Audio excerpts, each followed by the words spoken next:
Okay, I'm going to talk about money and or currency, and going to give you some upsides and downsides to money. And what I'm comparing money to in this case is basically direct trade. Okay, and so imagine that you want something from somebody, right? They have a good or service that you want, but you don't have a good or service that you can offer them. In that case, you will never get what you want, right? So what money does is it serves as the medium. You can give them value through the money, and they can give you value through that good or service, right? Basic concept. So this is the benefit of money, and this is about where the benefits of money end.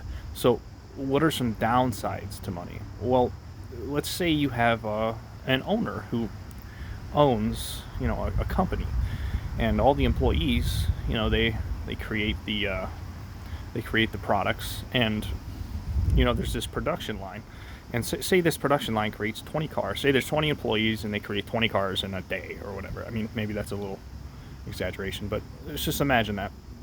Now, in reality, there would be, or rather, what that means is that the value production of each employee is one car per day, right? That's how much value each employee is putting out. But what money allows the owner to do is the owner sells those cars for revenue, and then the owner dishes out the value production in whatever way they see fit, more or less. So money is the medium that actually allows for the exploitation of labor. Now, this isn't by necessity, right? The only way this happens, the only way the owners exploit the labor, is by effectively convincing the employees that their value production is less than what it actually is. So again, say there's 19 employees, to make this simple, and the owner is the 20th or the 20th person that working in that company. So if they produce 20 cars, in theory, the owner is doing something, right? He's managing and overlooking everything, and the result of that is that really every employee, including the owner, his value production is one car per day. Again, so if the owner claims the right to the value production, all of the value production, and then chooses to dish it out as they please, then that is the exploitation of labor if that value production is not dished out evenly. Okay, now you could argue that some people who are more skilled laborers deserve more of that value creation, that value production, and the lesser skilled, the unskilled laborers deserve less. But the problem with this is every one of those employees is necessary for the production of those 20 cars, and in reality, the least necessary person in this process is actually the owner, and yet the owners are the ones who are exploiting labor. Now, what enables these owners to exploit the labor? Well, again, as I said, it's the owner's ability to convince the laborers that their value production is less than what it actually is. So how do you fix this? How do we fix this loophole in this, with this money medium that we have? Because what this money is basically doing, again, is serving as a middleman. It's enabling a bunch of people to become middlemen and steal the value production of other laborers. And again, that doesn't happen just through a private owner owning a business. It is the definition of how stock markets work. So when you invest in a company, you are effectively getting dividends from the profits. And those dividends are theoretically paid to you because you invest capital, right? But those dividends come from the value production of the employees. And if you're not an employee, if you just have money that you buy into the company, and then you get dividends back, again, you're not creating value production necessarily. Now, you could be creating value production in the sense that you're helping the company grow, right? But here's the thing. If you work in a country and the country's population is stagnating, then you're not theoretically growing the company, in the long term, because again, the population is not growing. So how is the value production increasing if the population is not increasing? It's not.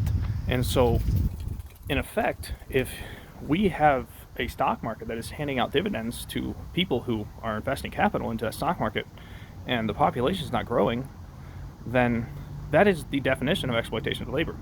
That is the definition of taking the value production that the employees are creating and handing it over to owners. That is how the logic behind this system works. Now, here's the thing: if you improve technology, then those technological improvements can increase the average value production of the average laborer, right? And if you use that to justify your paying dividends out to stockholders, then again, it's just more labor exploitation. The fact of the matter is that the benefits of this technology are helping the labor force increase their value production. But if you take that increase in value production and allow the owners to take the increase that was given to them by the technological improvements, again, it's just exploitation of labor. So this is the problem with money. The problem is that owners, they have this it's an illusion of power, right? And that illusion is fed by the fact that labor can kind of be, recycled. You can just fire people and hire more labor, and that's how the owners hold power. The owners hold power when labor is not so scarce, and they can just replace people who demand high wages, right? Or just not hire them at all. So you got to become aware of this, and the way you fight it as a working class person from the middle or lower class is by organizing with your employees.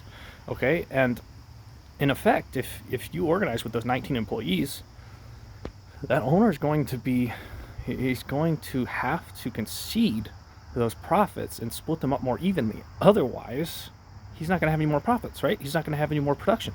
Now, theoretically, he could fire his whole staff and hire 19 more people, but it's not really in their interest.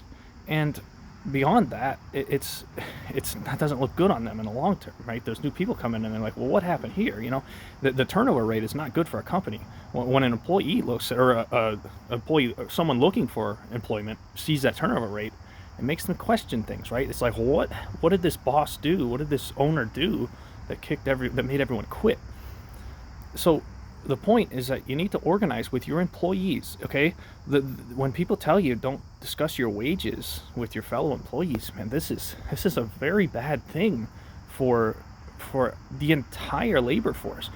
And it is what enables this money medium, okay? It's what enables this money medium to create middlemen that just shave away, or that steal away the value production of the labor force. This is the only problem in today's society.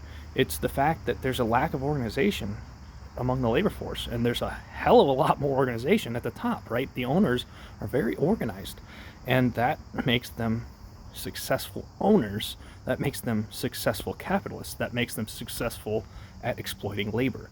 All you have to do is organize with your employees. That's it. There's nothing else to it.